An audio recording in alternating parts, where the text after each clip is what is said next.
right, so we're starting from raise hands and step forward, which we know is an empty stance with the heel down, and the two hands are advancing and also crossing a little bit here.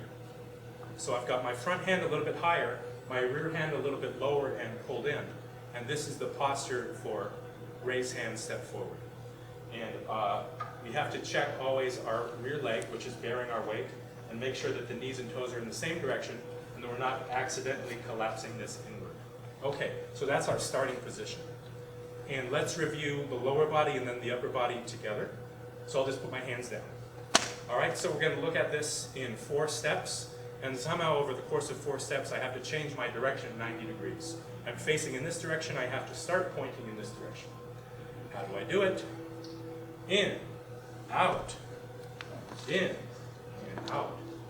So now I'm in another empty stance, but this time the heel's up. Previously it was down, now it's up. Let me do that again. In, out, in, out. Okay? All right, so that's the lower body. Is it clear enough we can add in the upper body, yes or no? Yes. Yes. I have a question. Okay. So the back step, right? So it seems like there's a couple of ways of putting a heel down, right? Like there's the kind of reaching back with the heel down, and there's the putting it down flat with the heel down. We're not trying to put it down flat per se. We are trying to solidify the back of the leg. Okay. And that will make sense in a few minutes when we look a little bit at applications, why it has to be that way. All right, but let's now look at the upper body, which adds on to the lower body and doesn't change it in any way. I'll do it in a couple different directions. 1 and 2, 3, 4.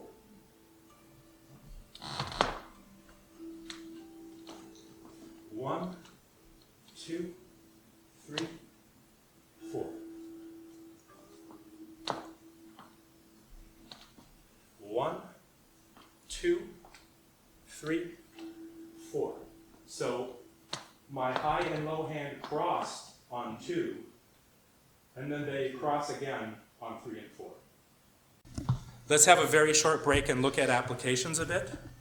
Sure. Maybe it will help us orient the move in a new way. And let's turn this into a little bit of a thought experiment like we did with brush, knee, and push a couple weeks ago. That seemed to have worked well. So let's just imagine a scenario where we're in kind of a matched stance here. And I'm going to ask you a question.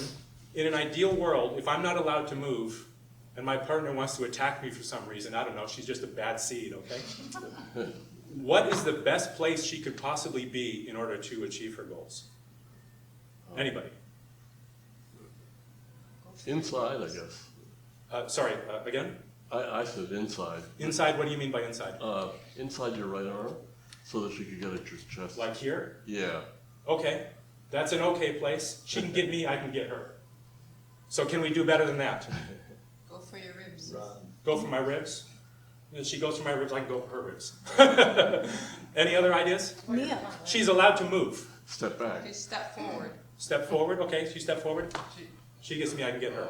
All right, so I'll give you the answer. She would like to be behind me. Now I can do whatever I want. It's hard for her to do anything. So this is always a situation that if the opportunity presents, in martial arts you always take. You try to get to the person's back, okay? Because there's not much they can do but turn around. So she wants to do that. So I'm just going to stand here and she's just going to step to my back, right? And there's a couple ways she can do that. It's a perfectly fine way to do it, okay? So that's her goal. Among other things, she would like to get me all confused and then get behind me. That's always what you want. So what if she is doing that? I'm going to do it to you. 1 and 2, all right? It's a great opportunity for me to throw her down or hit her head or whatever else. I'm not going to make you do this, but I want you to understand the stakes. This is how Tai Chi was developed, after all. So that's what she wants to do to me. I'll just stand here and you do the same to me. You step in behind me. That's right, not quite behind me yet. Yeah, now she's behind me. Now there's not much I can do. All right, I don't like that. I don't want her to get behind me. Well, let's imagine she's trying to get behind me slowly. What might I do? Here.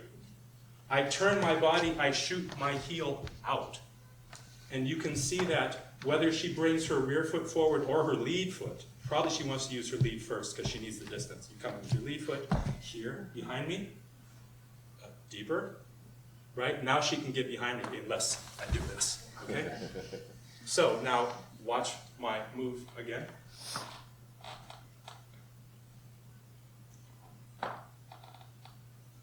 One more time.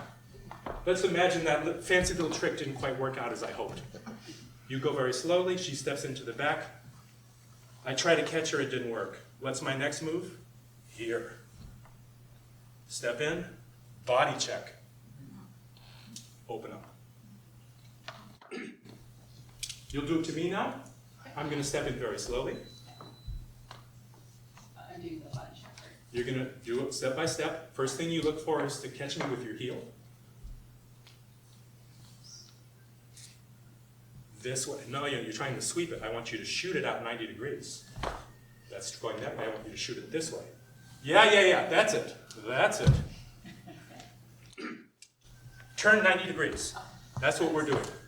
Okay? And if that doesn't quite work out, it didn't work. Next move, you shift onto this leg and body check me out this way. This way. This way. That's it. That's nothing new. We just all did that 50 times. Let me remind you.